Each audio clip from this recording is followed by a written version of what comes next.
Another great piece of advice that you give is you begin preparing before the need. I guess you begin looking around maybe for your next job before the need. You know what, and it could be your next job or it could be that next skill set. I always say, always, develop before you have to. So, and I'll take myself as an example. Especially every January, but now so it's like a couple times a year, I sit back and go, what skill set don't I have that I know is going to be required to do this work that I'm doing around diversity and inclusion at another level, with larger stakeholders on a global platform. What is it? And then what education do I need? What learning do I need?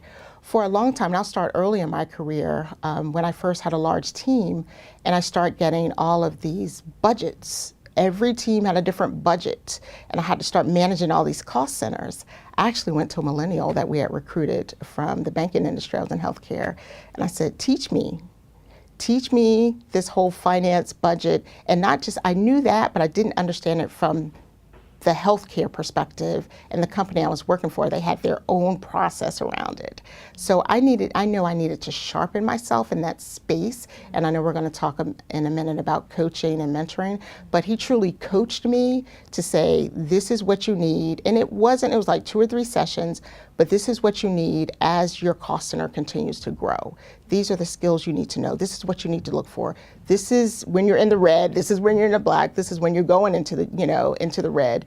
And so just really understanding that. Then I got to another level, probably 5 or 6 years later, when social media just took off, and just trying to stay on top of every social media platform, then pulling back and saying, well, which ones do I really need?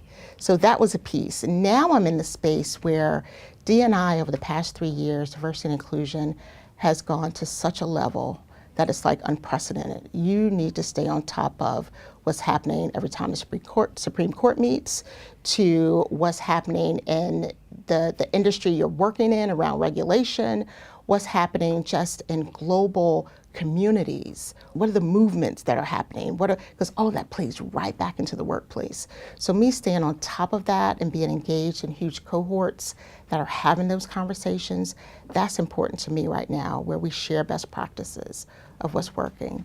So yeah, developing before the need.